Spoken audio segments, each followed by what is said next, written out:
참 말복이 이제 지나가면서 밤 기온이 싹 떨어졌죠.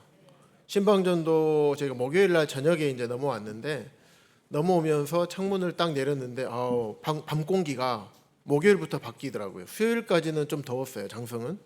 그런데 목요일부터 딱 밤 공기가 바뀌어서 지금은 참 밤에는 참 좋은 것 같습니다. 신방전도에 가면 예전에는 성도님들 못 뵀어요. 그래서 이제 금요일에나 와야 뵙고 수요일은 못 뵈니까 되게 아쉬웠는데 언제부턴가 동북교회 성도님들께서 한 분, 두 분 함께 해주시면서 그런 아쉬움이 좀 많이 사라지고 있습니다. 특별히 이번 신방전도 때에는 동북교회 성도님들을 조금 더 많이 뵀던 것 같아요. 구도자분들 복음 전해야 되기 때문에 여러분을 만나게 됐었는데 참 좋았습니다. 신방전도는 2달에 한 번 합니다. 원래 홀수달에 합니다. 그런데 이번 8월 달에는 이제 갑작스럽게 형제님들께서 8월 달에 한 번 더 하면 좋겠다 하셔가지고 한 번 더 하게 됐어요. 왜 그랬냐면 신방전도 하게 되면 학기 중이고 학생들은 아이들도 마찬가지죠. 그러다 보면 학기 중에는 함께 참여하기가 쉽지 않습니다. 그리고 참여하고 싶은 청년들 함께 하기 어렵죠. 그리고 부모님들 입장에서는 이제 내 자녀들 사랑하는 자녀들이 학생이거나 아니면 주일학교 아이들이거나 참여시키고 싶은 거예요. 왜 그럴까요? 왜 참여시키고 싶을까요? 네, 말로 아무리 듣는 것보다 실제로 한번 참여해 보는 효과가 굉장히 크기 때문에 그렇습니다. 그래서 우리가 부모된 입장에서 자녀에게 무엇을 물려주고 싶습니까? 신앙이죠. 우리가 신앙을 자녀에게 잘 물려주었을 때 그게 부모들의 입장에서 가장 큰 기쁨일 것입니다. 그래서 아이들에게 학생들에게 신방전도를 경험하기 위해서 또 청년들에게 그래서 8월 달에 신방전도를 추가로 처음으로 했던 것입니다. 보니까 먹어보지 않으면 아무리 맛있는 과일이라도 얘기 들어봤을 때 어떻게 압니까? 모르죠. 그런 것 같아요. 이번 신방전도 때 허인도 형제님 선자가 왔어요. 초등학생인데 아니구나 6살이네요. 6살인데 이 녀석이 이제 이 쟁반에다가 밥을 떴어요. 밥을 떠가지고 보니까 그날 반찬이 간장게장이 나왔습니다.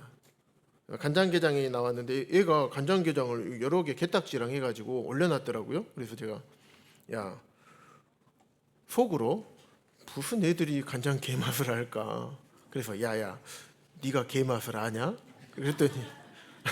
그랬더니 이 녀석이 맛있대요. 그래서 엄마 된 자매님한테 여쭤보니까 어렸을 때 게장을 먹여서 얘가 게맛을 안다는 거예요.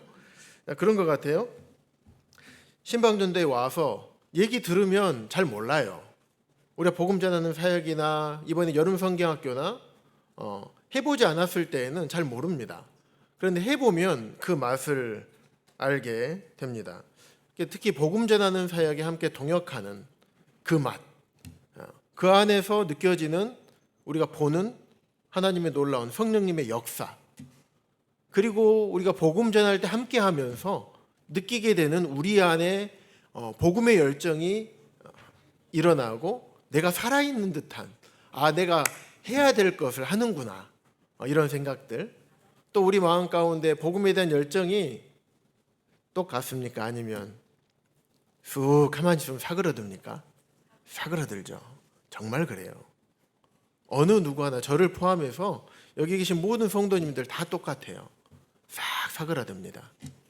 그럴 때 이 복음에 전해지는 곳에 함께 했을 때 그때 이게 다시 싹 올라오고 우리 안에 계신 성령님께서 우리 마음 가운데 풍성함을 허락해 주십니다. 그래서 신방전도는 혼자 하는 사역이 아닙니다. 이번에 총 합쳐서 한 75분의 성도님들이 왔다 가신 분까지 포함해서 그 정도 됐어요. 그런데 최소 30분 이상이 30에서 40명 가량이 꾸준하게 함께 동역합니다. 그럼 동역하다 보면 우리 성도님들 어떤 일들을 좀 겪게 됩니까? 동역하는 현장에서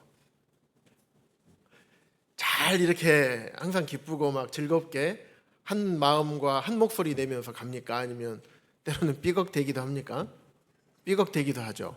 그런데 이 신방전도 사역들을 통해서 주축이 지역교회 장로 형제님들이 대부분이세요.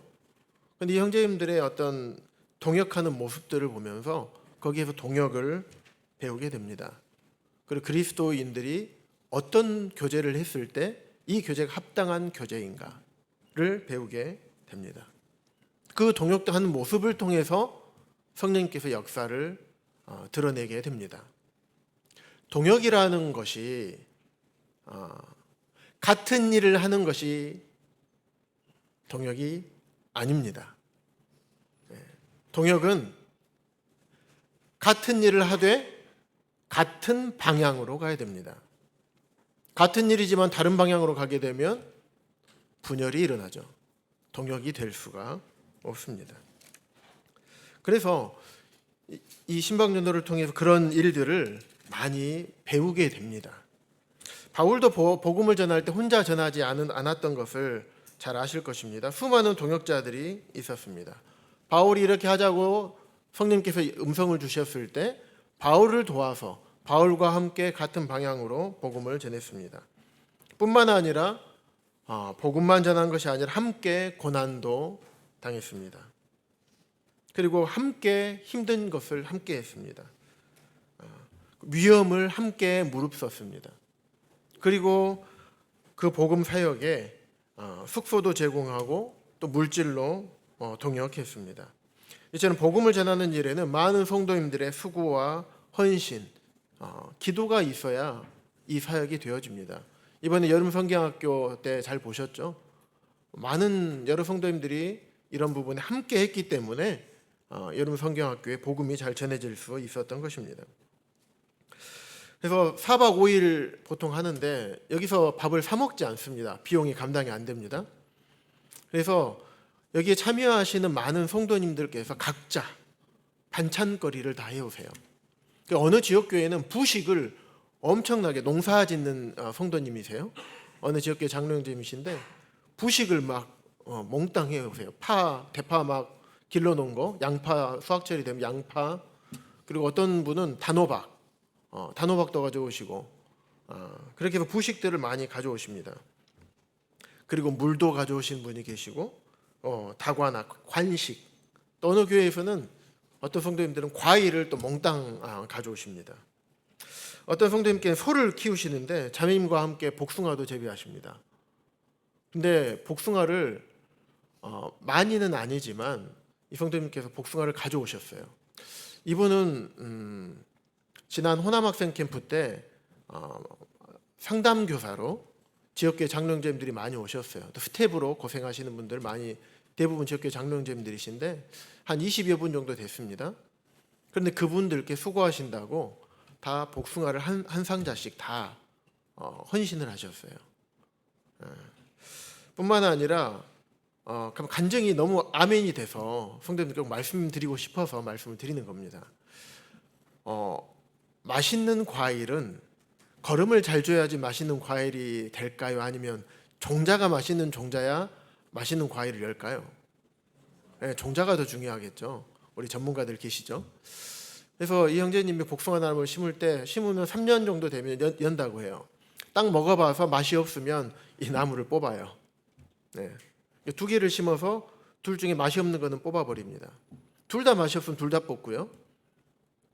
그렇게 맛있는 나무들을 선별을 해서 지금 한 20년 넘게 복숭아를 하셨는데 그렇게 하고 계신다 그래요. 근데 그 중에서도 그 왕들의 보물인 시굴라라고 하잖아요.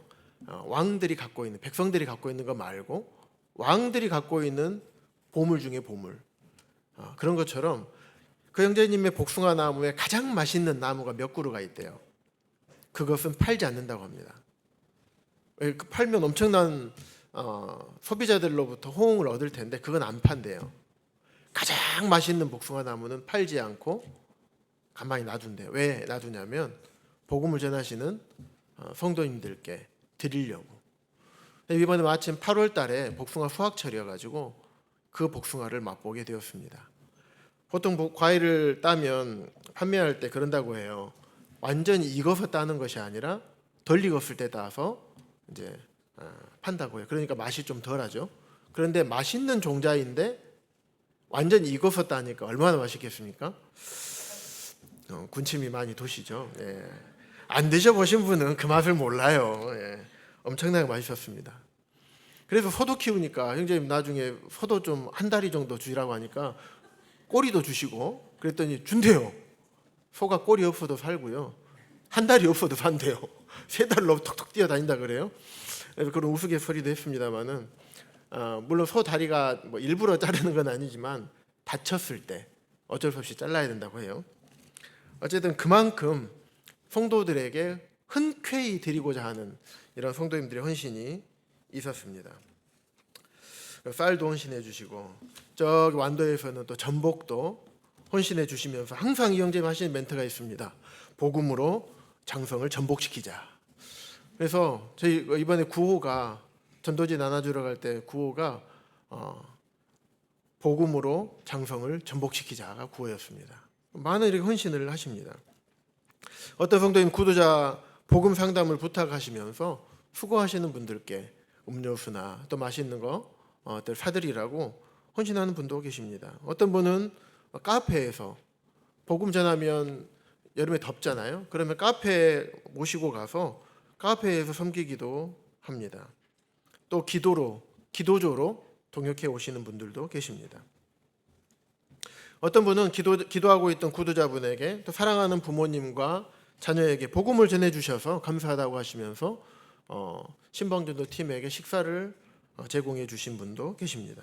다 말씀드리지는 못하지만 이처럼 복음을 전하는 사역에는 수많은 헌신이 함께 따라가는 것입니다. 그래서 참 이 복음을 전하는 사역에 동역하다 보니 우리가 어떻게 해야 되는가, 이 땅을 살아가면서 복음을 전하는 사역을 우리가 보고 듣고 경험하고 있는데 그냥 되어지는 사역이 아니구나, 이곳에 어떻게 동역해야 되는가, 이런 생각들도 많이 하게 됩니다.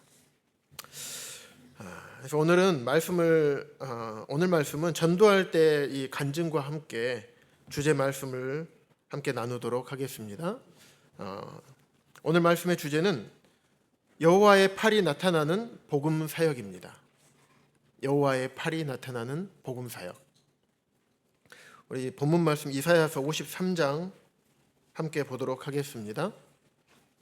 제가 가지고 있는 성경은 1033쪽에 있습니다.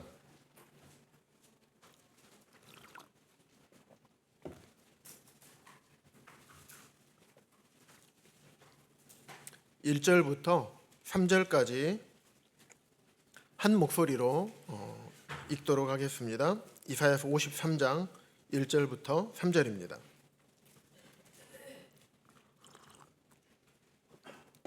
읽겠습니다. 우리가 전한 것을 누가 믿었느냐? 여호와의 팔이 누구에게 나타났느냐? 그는 주 앞에서 자라나기를 연한 순 같고 마른 땅에서 나온 뿌리 같아서 고운 모양도 없고 풍채도 없은즉 우리가 보기에 흠모할 만한 아름다운 것이 없도다. 그는 멸시를 받아 사람들에게 버림받았으며 간고를 많이 겪었으며 질고를 아는 자라. 마치 사람들이 그에게서 얼굴을 가리는 것 같이 멸시를 당하였고 우리도 그를 귀히 여기지 아니하였도다. 1절에 보시면 우리가 전한 것을 누가 믿었느냐. 구약의 수많은 선지자들이 하나님을 선포했습니다. 하나님을 전했어요. 그런데 믿은 사람이 얼마나 있었습니까?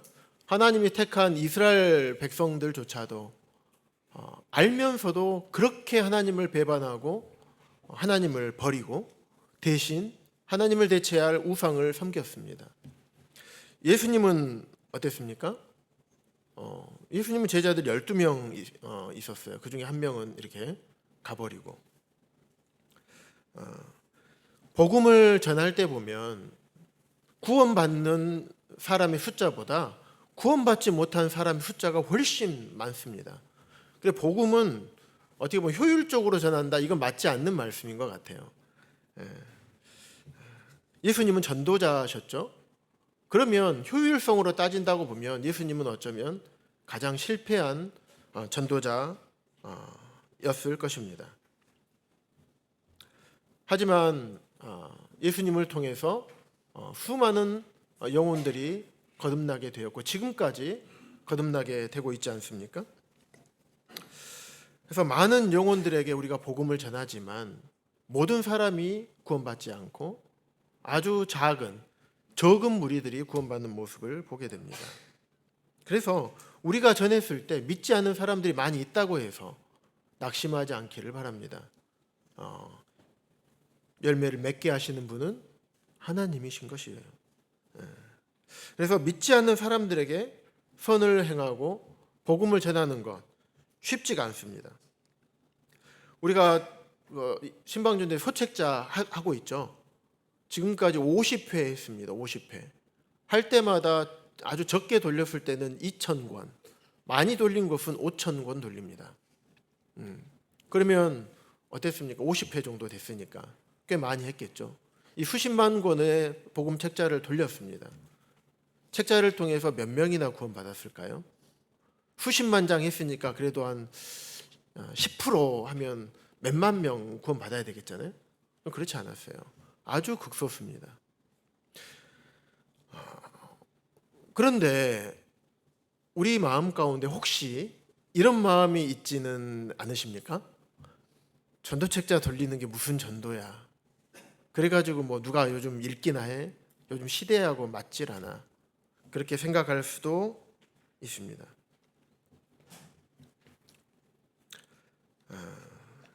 더 효과적인 방법이 있지 않을까?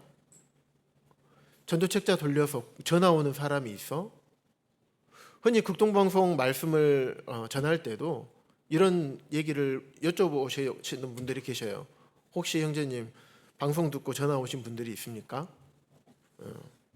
저는 그것을 기대하고 주님께 하라고 하시지 않았을 것이라고 생각합니다.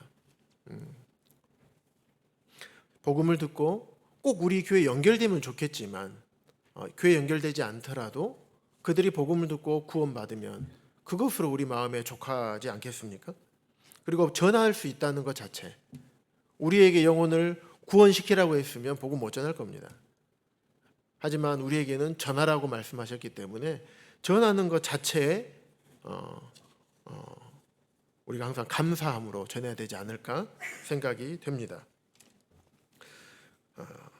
그런데 전도책자를 보고 만약에 수십만 권을 뿌렸는데 한 영혼이 구원받았으면 그 책자를 통해서 그 책자 돌리는 것은 가치가 있습니까? 없습니까? 있습니다. 단호하게 말씀드릴 수 있습니다. 있습니다. 왜냐하면 하나님께서는 한 영혼을 천하보다 귀하게 여기시기 때문입니다. 천하를 돈으로 환산을 해보십시오. 그것보다 한 영혼의 가치가 더 크게 하나님께서 여기시는 것입니다. 동부교회에서도 지난달부터 전도책자를 돌리기 시작했습니다. 주일 오후에 기혼 형제님들 성경 공부 끝나고 몇몇 형제님들과 함께 책자를 돌리고 있습니다. 저희가 동부교회 건축할 때, 이 풍양동으로 올 때 우리가 이 풍양동에 있는 우리를 이쪽으로 인도하신 하나님의 뜻이 있을 것이다. 그게 무엇이었을까? 풍양동 이쪽 주변에 있는 영혼들에게 우리들을 통해서 복음을 전하기를 원하시는구나. 그때 이렇게 분별을 했었습니다. 그런데 그 일들을 주님께서 이제 시작하고 계시게 됩니다. 그래서 이 주변에 제가 좀 조사를 해봤어요. 아파트 단지만 풍양동 이쪽 두암동, 두암타운, 두암주공 이쪽으로 해가지고 아파트 여기 금호어울림까지 조사를 해봤습니다. 그랬더니 약 한 7,000세대 정도 됩니다. 7,000세대. 한 세대에 책자 한 권씩만 돌려도 7,000권이 필요한 거죠. 그래서 제가 돌리다 보니까 이제 9월 17일 날 또 우리 버스킹이 있습니다. 청년부에서 찬양팀에서 버스킹 하면서 책자를 돌립니다. 그때도 몇백 권 사용합니다. 그래서 책자가 부족할 것 같아서 형제님께 부탁을 했습니다. 1,000권만 달라고 부탁을 했는데 어제 왔어요. 4,000권이. 그래서 형제님 잘못 들으셨나 하면서 예, 예. 그래서 4,000권 어제 1층 내부 창고에다가 4,000권을 놔뒀습니다. 책자 필요하신 성도님들 얼마든지 가져가셔서 사용하시면 됩니다. 전도는 효율로 전하는 것이 아닙니다. 저는 처음에 효율로 전해야 된다고 생각을 했던 사람 중에 한 명입니다. 그래서 전도 책자 돌리는 거 별로 귀하게 여기지 않았어요. 그런데 해보니까 알겠어요. 그 일을 통해서 영혼이 거듭나는 소식을 듣고 눈으로 직접 보니까 알겠더라고요. 복음을 전하는 삶, 우리가 어떤 삶을 살아가고 있는가, 우리끼리 즐겁고 우리끼리 행복하고 그렇게 사는 것이 물론 나쁜 것은 아닙니다. 하지만 우리를 구원하신 목적과 또 교회로 불러 모아주셔서 하나님 말씀 듣게 하시고 하나님 예배하고 순종하는 삶 뿐만 아니라 우리에게 복음을 맡기셨잖아요. 주님께서 이 땅에서 복음 전하시고 죽으시고 부활 승천하셔서 우리에게 맡기셨잖아요. 우리가 이 삶을 살아가는 것이 우리가 가야 할 마땅한 길이 아닌가 생각을 하게 됩니다. 1절에 보시면 53장 1절입니다. 우리가 전한 것을 누가 믿었느냐? 어떤 사람이 믿게 되는가? 여호와의 팔이 누구에게 나타났느냐? 여호와의 팔이 나타난 사람들에게 사람들은 믿게 된다는 것입니다. 고대 근동 문화에서 이 팔은 힘과 권위, 이 승리를 상징합니다. 그래서 출애굽기 6장 6절에도 보면 출애굽할 때 모세에게 이런 말씀을 하시죠. 내가 편 팔과 큰 심판들로 너희를 속량하리라. 하나님의 큰 팔, 내가 편 팔, 이 팔로 이스라엘을 애굽에서 끌어내시겠다는 얘기예요. 또 르비딤에서 아말렉 족속과 전투를 하죠. 그래서 아론과 훌이 모세의 팔을 받쳐주는 모습들도 볼 수가 있습니다. 요한복음 12장 37절과 38절에 보시면 이런 말이 나옵니다. 한번 찾아볼까요? 요한복음 12장 37절과 38절입니다. 여기에서 이사야서 53장 1절을 인용을 하게 되는데요. 이렇게 많은 표적을 그들 앞에서 행하셨으나 그들이 그를 믿지 아니하니. 예수님께서 많은 사람들에게 예수님 표적을 많이 일으켰어요. 많은 표적, 성경에 기록되지 않는 많은 표적들도 했을 겁니다. 그런데 그를 믿지 아니하니, 그를 메시아로 믿지 않은 것입니다. 이는 선지자 이사야의 말씀을 이루려 하심이라. 주여 우리에게서 들은 바를 누가 믿었으며 주의 팔이 누구에게 나타났나이까.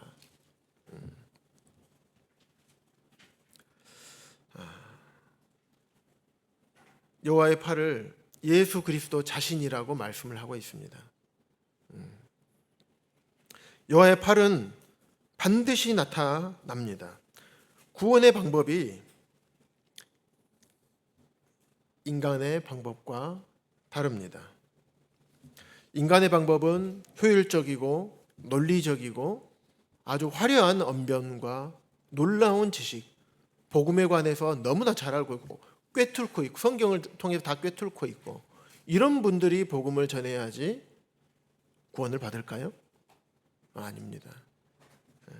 여호와의 팔이 나타났을 때 구원받는 것입니다. 겸손하고 경건하고 거룩한 그런 하나님의 종들을 통해서 하나님께서 그들 입에서 전해지는 복음을 통해 여호와의 팔을 드러내시는 것입니다.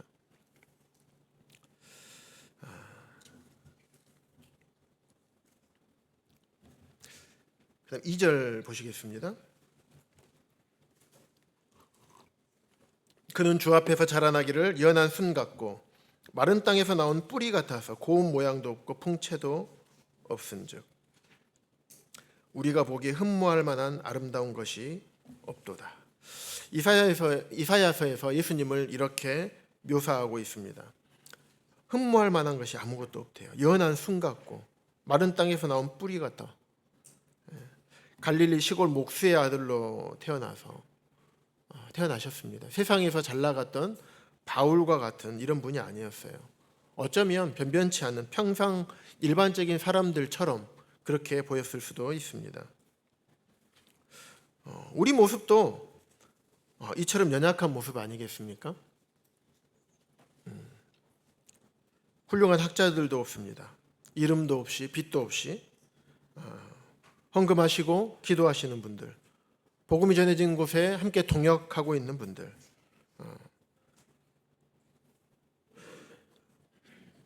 하지만 복음에 대한 능력은 우리에게 있는 것이 아니라 하나님에게 있는 것입니다. 우리가 착각하면 안 됩니다. 우리의 믿음이, 우리의 지식이, 우리의 달변이 영혼을 구원할 수 없습니다. 우리는 단지 스피커입니다. 그래서 우리의 입을 통해서, 우리의 발을 통해서, 우리의 헌신을 통해서, 이것을 통해서 하나님께서 여호와의 팔의 능력을 나타내시는 것입니다. 이사야서 지금 53장 보고 계시죠? 51장 한 장 넘겨보면 51장 9절에서도 여호와의 팔에 대해서 말씀하고 있습니다. 여호와의 팔이여 깨소서 능력을 베푸소서, 옛 시대에 깨신 것 같이 하소서. 52장 10절입니다. 여호와께서 열방의 목전에서 그의 거룩한 팔을 나타내셨으므로 땅 끝까지도 모두 우리 하나님의 구원을 보았도다. 53장 1절입니다. 여호와의 팔이 누구에게 나타났느냐?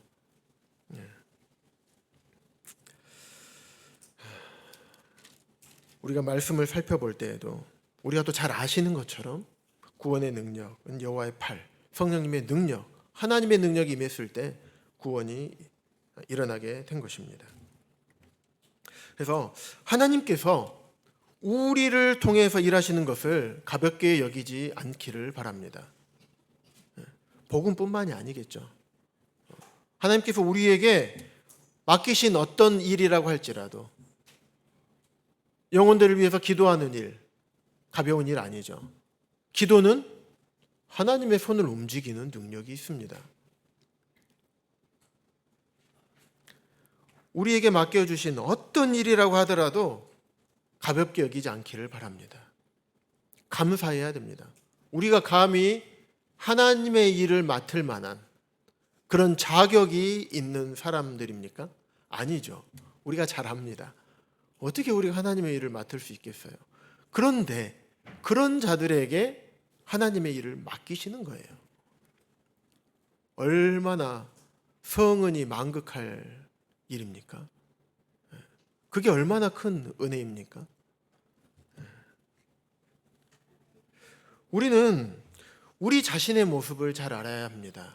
내가 잘나서, 내가 성경을 많이 아니까, 나는 이만큼 헌신하니까, 그래서 우리를 사용하시는 게 아니에요. 자, 생각해 보십시오. 하나님께서는 우리의 마음을 다 아시죠. 우리가 어떤 마음으로 섬기고 있는지, 어떤 마음으로 복음을 전하고 있는지, 어떤 마음으로 나에게 맡겨주신 일들을 감당해 가고 있는지 다 아시죠. 그런데 우리에게 그것을 맡기신 거예요. 왜 맡기셨을까요? 디모데전서에 보면 우리를 충성되이 여겨 맡기시는 거예요. 충성돼서 맡기신 게 아니라 충성되이 여겨주신 거예요. 우리 각자의 믿음의 분량에 따라서 우리 마음의 중심을 보시는 하나님께서 우리를 충성되이 여겨주셨대요. 우리가 100% 정말 주님을 위해서, 주님의 영광을 위해서 섬기면 좋겠지만 그러지 못하다는 것을 우리 각자가 다 알고 있어요. 그럼에도 불구하고 우리를 충성되이 여겨주시는 겁니다. 그래서 맡겨주시는 거예요. 그러니 감사해야 되지 않겠습니까? 그래서 그 일이 무엇이든 간에 감사함으로 충성되게 섬겨야 될 것입니다.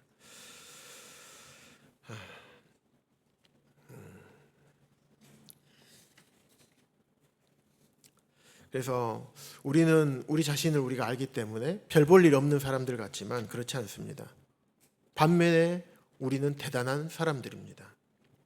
흠모할 만한 것이, 아름다운 것이 아무것도 없는 사람이에요. 어쩌면 겨자씨와 같은 사람이죠.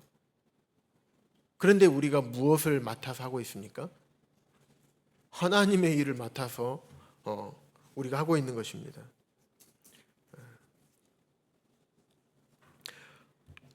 하나님의 일을 주님께서 먼저 맡아서 감당하셨습니다. 핍박을 받으셨고 거절당함을 당하셨고 수치와 모욕을 당하셨습니다.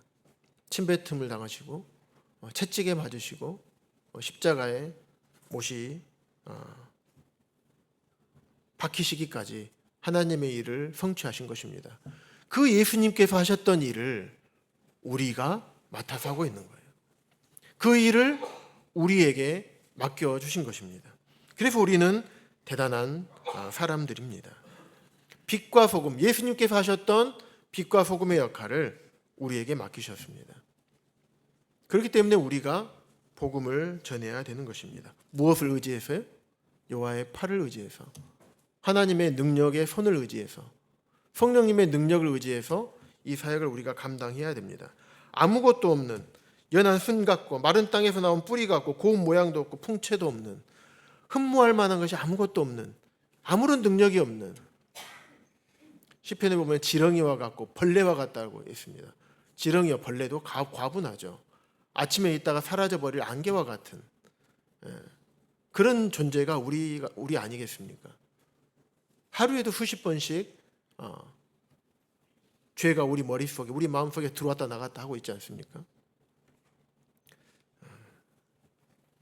그런 자들을 택하셔서 하나님의 일을 하게 하시는 겁니다. 3절 보시면 그는 멸시를 받아 사람들에게 버림받았으며 간고를 많이 겪었으며 질고를 아는 자라. 우리 복음 전하다 보면 멸시를 받죠. 예수님도 그러셨죠. 예수님도 그 길을 가셨어요. 복음 전하러 가는데 아이고 감사합니다 하는 분이 100명 중에 한 서너 분 될까요? 대부분 쳐다보지도 않죠. 고개 돌려버리고 책자 줘도 다시 주고, 좋게 주면 좀 감사하죠. 어떤 분은 던져요. 왜 이런 걸 하냐고. 나는 불교 신자라고. 지난번 얘기했죠. 진도 갔을 때 책자 주니까 전도하러 왔습니다. 예수님 믿고 구원 받으시고 천국 가셔야 됩니다 했더니 나는 불교 신자라고. 책 만지는 것조차도 막 책 만진다고 무슨 일 생기는 거 아니잖아요. 그 할머니가 그러시더라고요. 그래서 이 할머니 정말 지옥을 아셔야겠구나 싶어서 들으라 지옥에서 오는 통곡을, 책을 꽂아놓고 왔어요. 두려워해야죠. 이번에 간증을 들어보니까 어떤 분이 천주교래요. 그래서 나는 천주교 신자입니다. 문에 써져 있더래요. 그래서 보통 한 권 놓고 오거든요. 근데 이 형제님은 다윗 골리앗이 하나님을 막 모독하고 하잖아요. 이스라엘 모욕하면서 하나님이 어디 있느냐 하면서 모욕하잖아요. 그런 것 같았대요.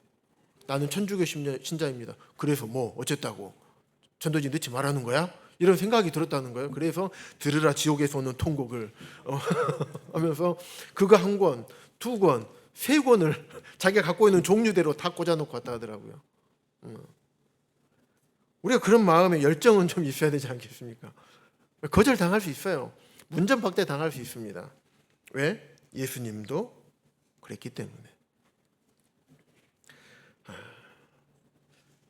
사람들에게 버림받았어요. 그리고 간고를 많이 겪었습니다. 간고는 히브리어 원어상으로 살펴보니까 고통, 괴로움, 슬픔 이런 의미가 있어요. 예수님을 신으로만 보면 안 되겠죠.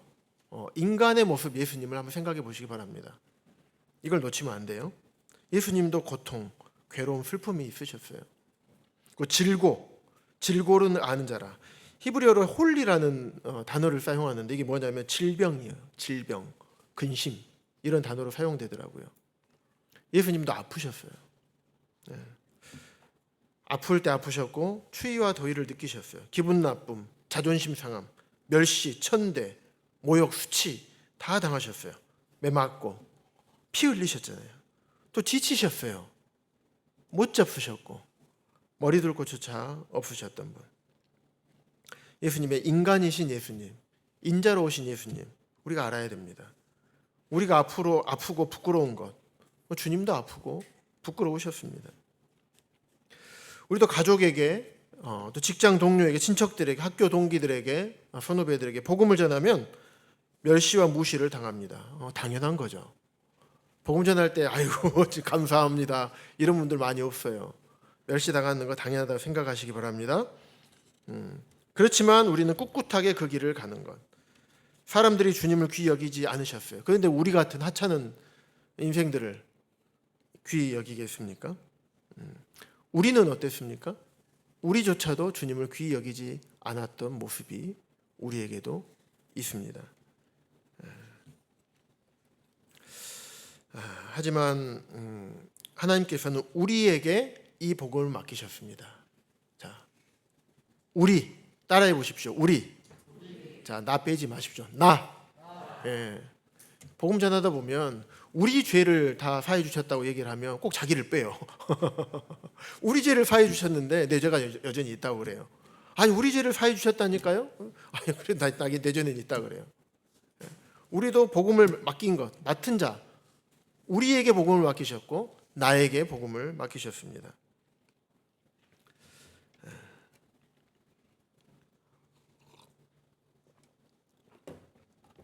그래서 여호와의 팔이 예수님을 통해서 나타났습니다. 여호와의 팔이니까 안진뱅이, 또 눈먼 자, 38년 된 중풍병자, 또 많은 이적을 행할 수 있게 된 것입니다.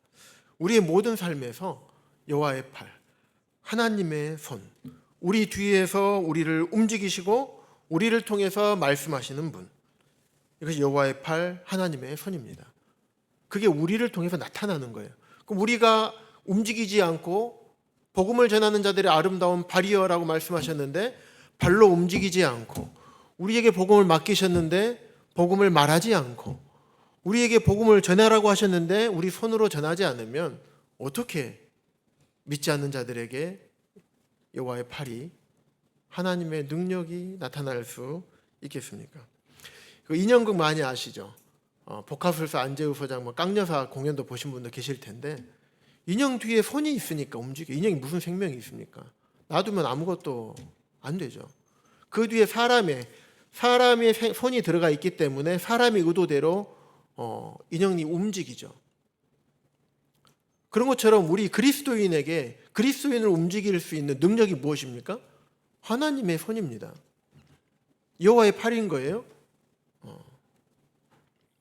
그래서 우리에게 듣든지 아니 듣든지 말씀을 전파하라고 에스겔서 2장 7절에서 말씀하고 있습니다. 디모데후서 4장 2절에서는 너는 말씀을 전파하라. 때를 얻든지 못 얻든지, 듣든지 아니 듣든지, 때를 얻든지 못 얻든지 우리에게 복음을 전하라고 하고 있습니다. 왜냐하면 하나님은 모든 사람이 구원을 받으며 진리에 이르기를 원하시기 때문입니다. 한 명도 빠짐이 없어요. 모든 사람입니다. 우리의 전도를 통해서 여호와의 팔, 여호와의 능력이 나타나는 것입니다. 전도 책자를 통해서 구원받으신 분 두 분만 소개를 해드리도록 하겠습니다. 조암수정교회 성함을 이제 밝혀도 될 것 같습니다. 권병근 형제님이셔요. 이전에는 장로교 목사님이셨습니다. 지난번에 잠깐 말씀드린 적이 있죠.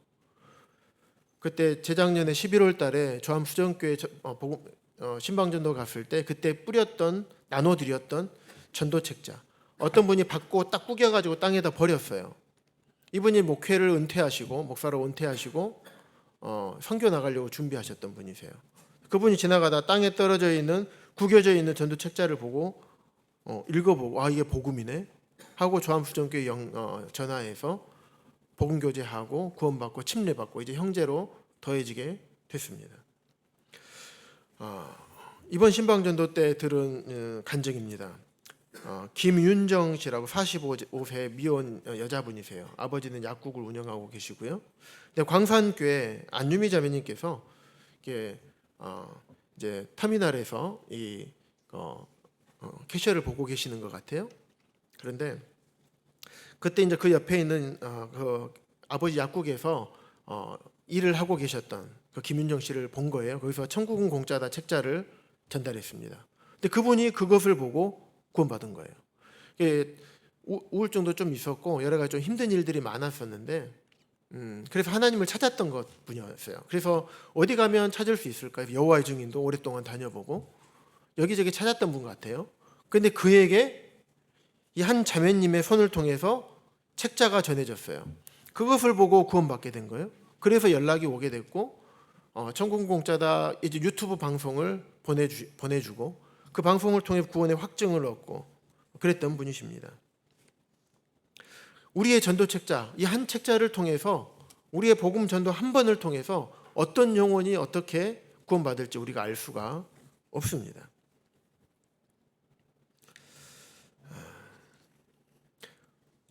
지난주인가 우리 전도 책자 돌리던 형제님이 이런 말씀을 하시더라고요. 이 책 한 권, 이 책이 아니고 우리는 생명을 전하는 것이라고. 그렇지 않습니까? 모르는 사람이 볼 때는 그냥 책 한 권이겠죠. 아는 우리가 볼 때 이 책이 가치가 어떻습니까? 생명의 가치가 있잖아요. 여기 생명 들었잖아요. 하나님 말씀이 있기 때문에, 복음이 있기 때문에. 그래서 우리는 생명을 전하러 다니는 사람들이에요. 그런 생각하니까 힘이 나더라고요. 그래서 우리가 지금 이 자리에 앉아 있는 그 근원이 여호와의 팔, 복음을 통해 우리에게 전해주셨던 형제님, 자매님, 성도님들을 통해서 여호와의 팔이 임해서 우리가 지금 구원받고 천국의 소망을 가지고 지금 이 자리에서 우리가 함께 주님을 섬기고 있지 않습니까?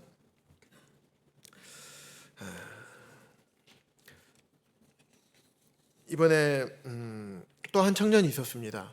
우리 성도님들 가끔 수요 집회 때 나오는 청년 한 명 있는데 혹시 기억나십니까? 김지율이라는 청년입니다. 생각 안 나시죠? 왜냐하면 가끔 와요. 기린록 교회를 통해서 저희 연결된 26살입니다. 기린록 교회 한 형제님의 자녀예요. 어렸을 때부터 복음을 들었죠. 그런데 저는 소개받기를 그냥 구도자로 소개를 받았었어요. 그래서 한 번씩 어쩌다 한 번씩 오니까 그리고 청년들한테만 맡겼습니다. 그런데 참 우리 이 앞에서 제가 부끄러운 고백을 해야 될 것 같아요. 한 번도 제가 복음을 전해준 적이 없습니다. 지난 엊그저께 금요 기도 집회 때 제가 그런 기도를 드렸습니다. 우리가 하나님께서 보내주신 영혼을 혹시 무관심한 건 아닌가? 제 발로 걸어온 구도자를 그냥 지나쳐버린 것은 아닌가? 하나님께서 그 영혼을 귀하게 보신 것만큼 나는 그 영혼을 귀하게 보지 않은 것은 아닌가? 그런데 이번에 수요일 날 이제 광산교회가 주최니까 광산교회에서 집회를 했습니다. 근데 가야 될 시간이 됐는데 갑자기 기린록교회에서 구도자 한 명이 온다는 거예요. 근데 그 오는 시간이 딱 출발해야 되는 시간이었어요. 그런데 양진우 형제님께서 여기저기 형제님들께 이제 부탁을 드렸는데 다 광산교회 가야 되니까 그 어떤 지역교회는 숫자가 적은 지역교회는 이제 모 교회로 가서 또 집회를 해야 되니까 다들 여유가 없었던 거예요. 그래서 저한테 말씀을 하시는 거예요. 박태준 형제가 이 구도자 맡아서 상담하고 따로 늦게 가.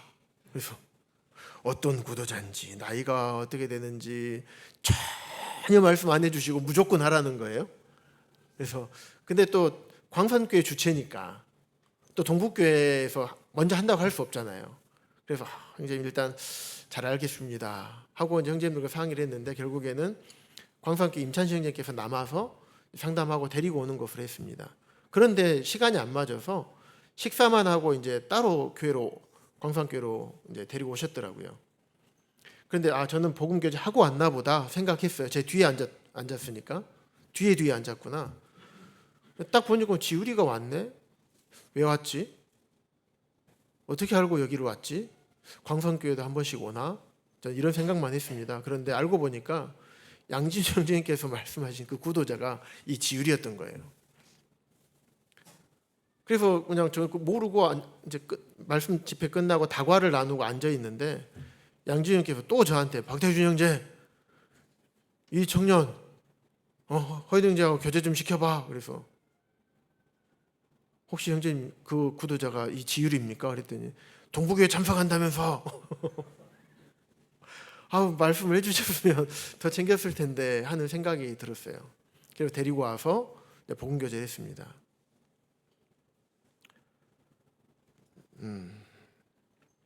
하나님 앞에 너무 죄송했어요. 이 지우리에게 너무 미안했어요. 왜냐하면 어렸을 때부터 복음을 듣고 자기는 예수님을 믿고 있었던 거예요. 그런데 자기가 합당한 삶을 살지 못하니까 스스로 죄책감 느끼고 나는 구원받지 않았을 거야 이렇게 생각하던. 그런데 그 청년이 우리 동북교에 스스로 왔음에도 불구하고 한 번도 교제를 해주지 않았어요. 첫째로 하나님 앞에 너무 죄송했어요. 내가 하지 못했구나. 주님 죄송합니다. 지율이한테 미안했어요. 그래서 제가 사과했습니다. 지율에게. 지율아 미안하다고. 내가 교제를 한 번도 못 해줬다. 미안하다. 그래서 이 지율이가 복음 교제 통해서 기뻐하는 모습을 봤습니다. 그래서 제가 연락처를 이전에 갖고 있던 전화번호를 보여주니까 전화번호 바뀌었다고 그래서 새로운 전화번호를 받고 그랬더니 제가 교회를 자주 나가고 싶은데 지금 농기계 수리하는 일을 하거든요. 그러다 보니까 농번기 때 날이 바쁘면 주일에도 못 나가고 막 많이 바쁜 것 같아요. 그래서 일이 많이 밀려 있기 때문에 그렇지 않으면 제가 꼭 동북교회 자주 가겠습니다라는 얘기를 제가 물어보지 않았는데 먼저 스스로 그런 얘기를 하는 모습을 제가 보게 됐습니다. 우리가 찾아왔을 때 어떻게 해야 됐을까 이런 생각을 참 많이 했습니다. 그리고 또 한 분 우리 조수인 자매님의 큰언니네 부부입니다.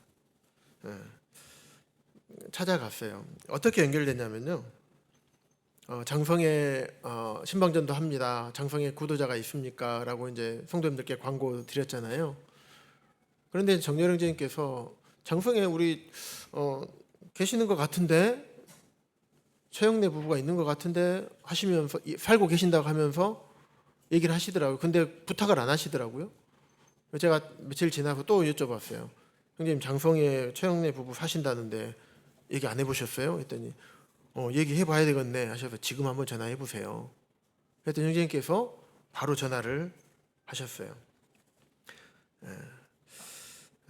그래서 그 마음속에 말씀하신 성령님의 음성에 이제 순종하신 거죠.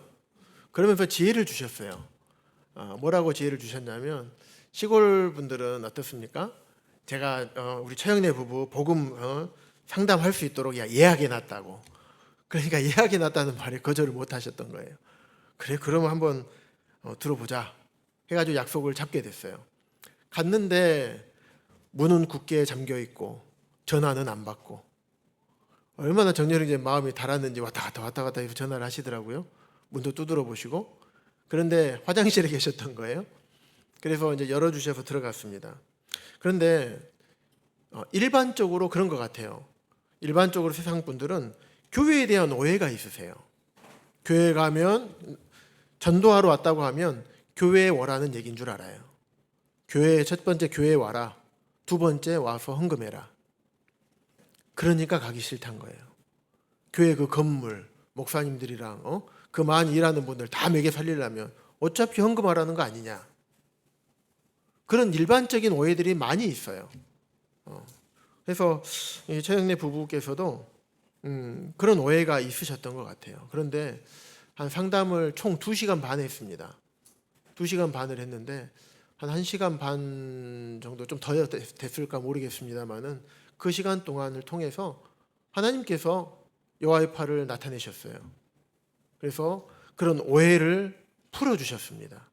그러면서 그러면 전해주세요. 이 두 부부께서 그렇게 얘기를 하셨습니다. 그래서 복음을 전해드렸습니다. 그래서 십자가에서 예수님께서 어떻게 두 분을 사랑하셨는지, 죄값을 얼마나 치루어 주셨는지, 어떻게 하면 지옥에서 죄에서 구원받고 천국에 갈 수 있는지, 참 놀라운 십자가의 도를 전했을 때 이분들의 표정이 밝아지고 이제 내가 믿겠다고 하고 교회에 대한 오해가 사라지다 보니까 복음을 받아들이고 이제는 어저께 죽었으면 내가 지옥 갔을 건데 오늘 죽으면 이제 죽으면 나는 천국 갈 수 있다라는 고백을 하셨습니다. 그래서 좀 자주 장성에 가봐야 되겠다. 왜냐하면 사단이 또 이렇게 미혹할 수 있잖아요. 그래서 가봐야 되겠다 이런 생각을 했습니다. 근데 참 또 하나 에피소드가 뭐냐면 최병환 형제님께서 교제를 하셨는데 최병환 형제님은 처음에 그랬대요. 처음에는 간단하게 이야기하고 말씀하시다 보니까 오해만 풀어주려고 했었대요. 그런데 정렬 형제님이 가면서 이런 얘기를 했어요.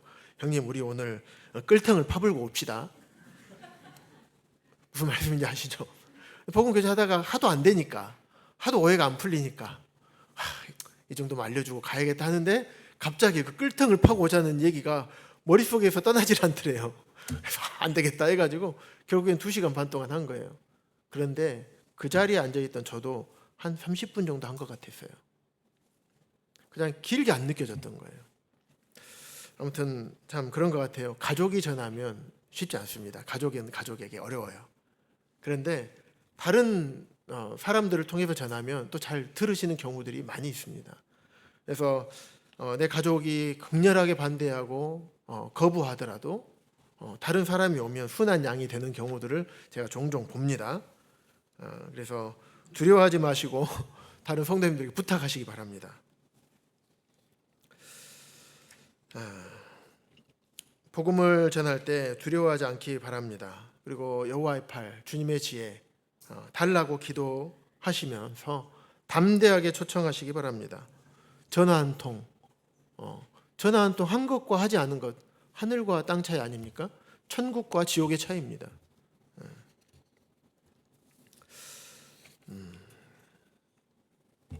또 이번에 당뇨 합병증으로 앞을 보지 못하게 된 분도 계셨어요. 근데 제가 복지센터에 계시던 자매님들이 계십니다. 월곡교회 임민희 자매님, 또 우리 동북교회 임준희 자매님, 또 조은미 자매님. 그런데 복음을 위해, 복음 전하기 위해서 이 제가 복지센터를 하시는 거예요. 그래서 이 자매님들이 너무 잘해주시니까 복음을 들을 마음이 준비가 됐던 거예요. 마음 준비가 중요하잖아요. 그런데 이 복음을 들을 마음 준비가 되다 보니까 복음을 전해주니까 마음이 뻥 뚫린다고 하시면서 엄청 좋아하셨던 이런 일도 있었습니다. 한 가지만 더 말씀드리겠습니다. 이만영이라는 요양보호사셨어요. 장로교 다니시는 분이시고 그리고 굉장히 복음에 열정이 있어요. 요양보호사 일을 하시는 이유가 뭐냐면 노인들에게 복음 전하기 위해서. 왜냐하면 몸이 안 좋으신 분들은 스스로 움직일 수도 없잖아요. 교회 나갈 수도 없고. 그러니까 이들에게 복음을 전하기 위해서 요양보호사 일을 하시는 겁니다. 처음에 이제 우리 유현옥 자매님께서 부탁하신 그 형님, 김하순 무치님, 이렇게 이제 먼저 갔습니다. 거기에 이제 김만옥이 요양보호사분이 계셨어요. 그래서 교제를 해보니까 이분이 구원받지 않으신 거예요. 구원의 증거를 방언이 터지고 마음 안에 올라오는 어떤 이런 현상들로 구원의 증거로 삼았습니다. 그리고 계속 내가 지은 죄에 대해서는 회개해야지만 구원받을 수 있다는, 용서받을 수 있다는 이런 전형적인 어떤 그런 생각을 갖고 계셨던 분이었어요. 그런데 복음을 전하려고 하니까 이분이 참 표정도 밝으세요. 참 좋으시고 선하신 분이에요. 근데 자기가 구원받지 않았다고 얘기하니까 1%, 2% 부족하다고 하니까 표정이 안 좋아지셨어요. 그런데 마침 시간이 딱 끝나는 시간, 여기서 일하는 시간이 끝나고 다른 분에게 가셔야 되는 상황이었습니다. 그래서 복음을 못 전하고 그분은 가셔버린 거예요. 엄청 아쉬웠어요. 그래서 우리가 김화순 그 모치님에게 복음 전하고 이제 다음 분 김만옥님이라고 한 90세 되시는 분인데 복음을 듣지 못하셨던 분이세요. 그래서 따님이 복음 전해달라고 해서 제가 갔습니다. 차를 타고 쭉 이동해서 딱 그분 집에 들어갔는데 여기에 이만용 보호사가 여기 있는 거예요. 그분 끝나고 여기 오려고 일찍 나왔던 거예요. 걸어서 오시니까. 그래서 거기에서 놀라운 역사가 일어난 것입니다. 왜냐하면 자기 구원받지 않았다고 앞서서 얘기해드렸잖아요. 그런데 여기 와서 복음을 이제 전해주고 그 영원한 속죄에 대해서 말씀을 전해드렸을 때 거기서 그런 말씀하시는 거예요. 그러면 내가 이제 지은 죄 때문에 회개할 필요가 없는 거네요? 제가 바로 그것입니다. 저도 20년 동안 그 문제 때문에 그 문제 해결하지 못해서 구원받지 못하고 있었습니다. 하면서 이분의 눈동자가 커지고 눈동자가 흔들리면서 나 이제 구원받았다라고 이렇게 말씀을 하시는 것을 보게 되었습니다. 다음 주에 한번 이번 주네요. 이번 주에 한번 가서 교제를 하려고 합니다. 어떻게 우리는 몰랐어요. 김화순 모치님 하고 나서 그 다음 이분의 스케줄이 김만옥님이 될 거라고는 몰랐습니다. 그런데 어찌됐든 신방전도라는 것을 통해서 복음을 전하게 되었고 복음을 전하다 보니까 하나님의 계획은 여기에 있었던 거죠. 어떤 분이 어디에서 어떻게 구원받을지 우리는 아무도 모릅니다. 알 수가 없어요.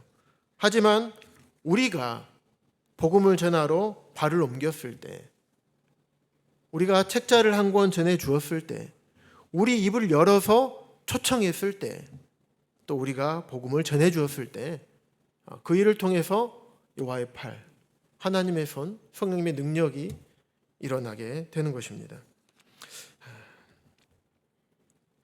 이처럼 곳곳에서 구원의 역사가 일어나고 있습니다.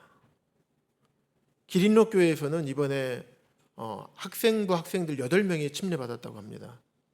그 중에 6명이 호남학생 캠프에서 복음 듣고 거기에서 확증을 했다고 합니다. 곳곳에서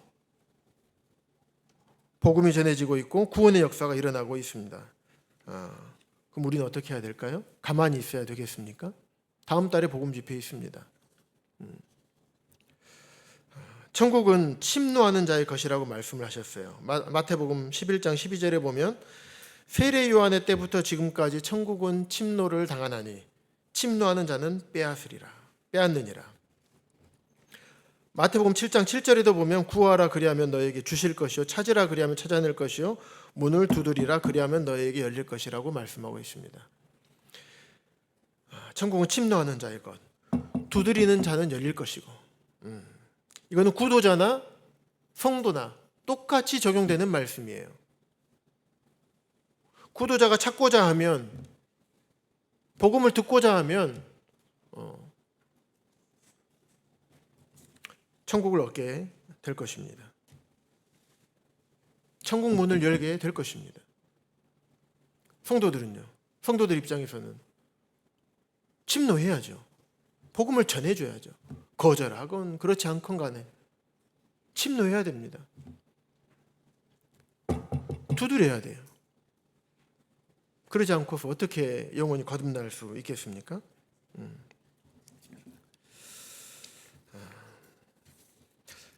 이사야서 53장 뒤로 넘기셔서요 11절과 12절 말씀 보시고 마치도록 하겠습니다.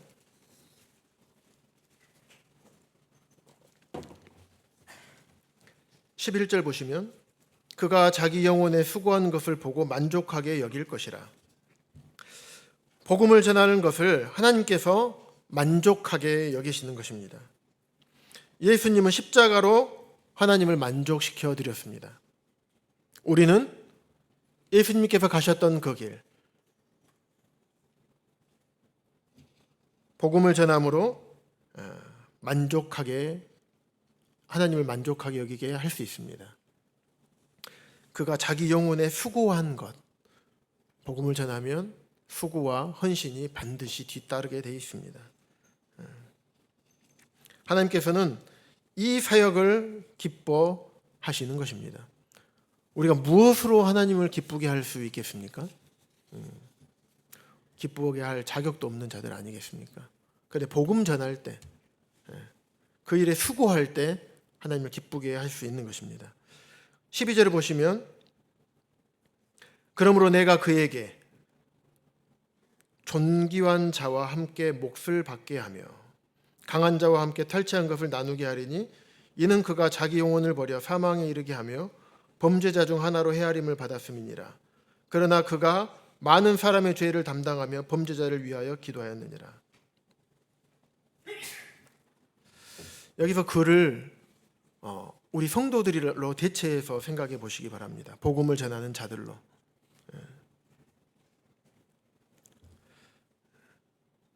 복음을 전하는 사람들에게 주님께서 존귀한 자와 함께 몫을 받게 한다고 하십니다. 그가 자기 영혼을 버려 사망에 이르게 하며, 예수님께서 그러셨죠. 우리가 복음 전할 때 우리의 목숨을 내던지라고 주님께서 말씀하셨습니까? 물론 때로는 그렇게 필요할 때도 있을 것입니다. 하지만 우리가 이 땅에서, 우리가 지금 광주 동부교회에서 주님을 섬기면서 자기 영혼을 버리는 것, 사망에 이르는 게 뭡니까? 복음을 위한 헌신과 섬김일 것입니다. 주님께서 가지셨던 간고와 질고를 겪는 것일 겁니다. 그런 자들과 함께 몫을 받게 하시는 것, 탈취물을 나눕니다. 승리의 상급을 주시겠다고 말씀하고 계시는 것입니다. 하나님은 공의로우시고 공평하신 주님이십니다. 다 하나님의 기념책에 기록해 놓고 계십니다. 우리 주보에도 이 말씀이 나와 있더라고요. 민수기 23장 19절에 보시면 하나님은 사람이 아니시니 거짓말을 하지 않으시고 인생이 아니시니 후회가 없으시도다. 어찌 그 말씀하신 바를 행하지 않으시며 하신 말씀을 실행치 않으시랴. 우리에게 반드시 그 몫을 주실 것입니다. 말씀을 정리하도록 하겠습니다. 우리의 전도를 통해서 여호와의 팔이 나타납니다. 반면에 전도하지 않으면 여호와의 팔의 능력이 나타나지가 않습니다. 그리고 우리가 전도하는 모든 전도를 통해서 하나님께서 기억하시고 그 몫을 받게 하십니다. 이사야서 53장 12절을 D.L. 무디는 이렇게 얘기를 했습니다. 멸시를 받았으나 인정과 존경을 받았다. 가난했으나 부유했다. 죽었으나 살아났다. 이 53장을 성취하려면 두 명의 메시아가 존재해야 한다고 랍비들은 얘기했다. 한 명의 메시아는 우리가 알고 있는 예수 그리스도일 겁니다. 물론 한 명의 메시아만 있으면 되겠죠. 근데 두 명의 메시아라는 표현은 비유적인 표현입니다. 오해하지 않기를 바랍니다. 그 메시아이신 예수님이 이 땅에 오셔서 환영받으셨습니까? 영광받으셨습니까? 아니시죠. 고난과 멸시, 천대, 질고, 고난, 간고를 많이 겪으셨다고 기록하고 있습니다. 하지만 고난만 있었습니까? 주님께서 하나님이 기뻐하시는 그 일을 성취하시고 영광을 받으셨습니다. 그럼 우리는요? 우리에게 맡기셨잖아요. 하나님께서 예수님에게 맡기셨던 것처럼 우리에게 복음을 맡기셨습니다. 그리고 우리가 복음을 전하다 보면 예수님이 받으셨던 고난을 우리가 받을 겁니다. 그와 같은 고난은 받지 않겠지만 우리 입장에서 보면 믿음의 분량에 따라 다르겠죠. 어떤 분은 심하게 여길 수도 있고 어떤 분은 당연히 받아야 될 고난을 여기시는 분들도 있을 것입니다. 하지만 고난만 있는 것이 아니죠. 영광도 있습니다. 그래서 어쩌면 랍비들이 얘기했던 두 명의 메시아, 그 역할을 우리가 하고 있지 않은가, 그 역할을 우리에게 맡겨주셨지 않았는가 라는 생각을 해보게 됩니다. 참 복음 집회를 앞두었을 뿐만 아니라 참 우리가 복음에 대해서 어떻게 생각해야 되는가 라는 것들을 주님께서 함께 나누라고 말씀하시는 것 같아서 함께 말씀을 나누었습니다. 이상으로 말씀을 마치겠습니다.